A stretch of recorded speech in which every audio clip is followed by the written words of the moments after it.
I was always a wrestling fan. I'm not sure what it was that attracted me to the sport. Maybe it was the drama, the story, The Undertaker marrying Stephanie McMahon, or men in tights fighting each other. Whatever it was, it attracted me in such a way that to this day, I am still a fan of it. I still watch it regularly, and I have no problem with it. The one sport that has kind of eluded me, and I've never really been that much into it, though I've seen a couple of things here and there, it's mixed martial arts and the UFC. Now, I think it's good to start getting into the UFC and its history before I can dive deep in its current format, because it's always good to learn your roots and to learn your history before you do anything. It's a wise measure, shall we say. And I guess there's no match that better exemplifies the evolution of mixed martial arts and the UFC than TEILA TULI against GERARD GORDEAU. Now, this match is interesting because Steli is a sumo fighter, a sumo wrestler, while Gerard is a savate fighter.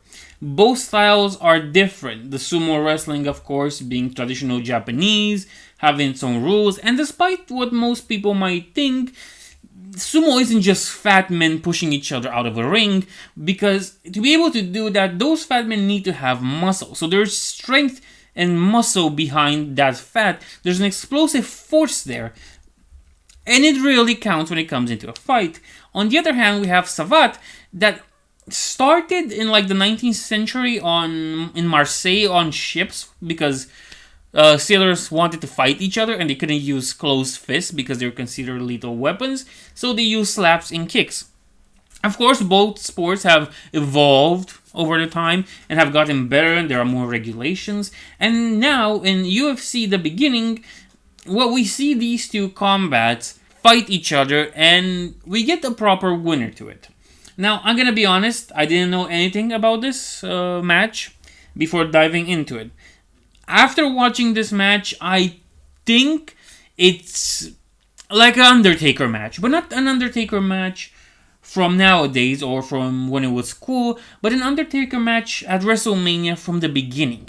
Like, it doesn't feel that important, it doesn't feel that great, it's honestly not that great, but the historical significance that it brings into the sport is so great that it must not be overlooked and it must not be forgotten. Now, as a side note, before the match began, I kind of was, flipping coins if it was going to be sumo or the savate that's going to win, because both sports have this combat nature to it, this way and explosiveness of going around that really, would help in a fight. And the match itself isn't that impressive, as I've mentioned before, like Undertaker's first few bouts in WrestleMania, because the match is Tully and Gerard just circling each other at some point, stalking each other, and then Tully goes in at Gerard. Gerard punches him a little, Tully falls, and Gerard kicks him in the face.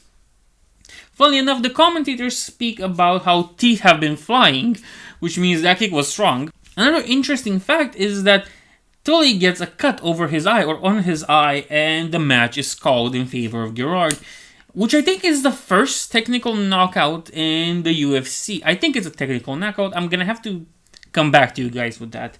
But it's still pretty impressive how the match ended, even though despite its short length, and well, it might be considered boring nowadays, but we have to understand that at that time when it first aired, it was something important, something different, something of significance.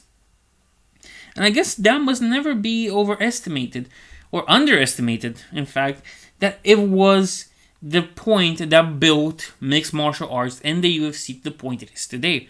Now, the sport has evolved. Back then, neither Tully nor Gerard had their hands taped. They didn't have gloves. They went on with a bare knuckle type of thing. And it really shows. I'm going to be honest, it's not that impressive of a match. Compared to what you might see today, it's not impressive at all. But its historical importance is what makes it so great. And well, that's about it.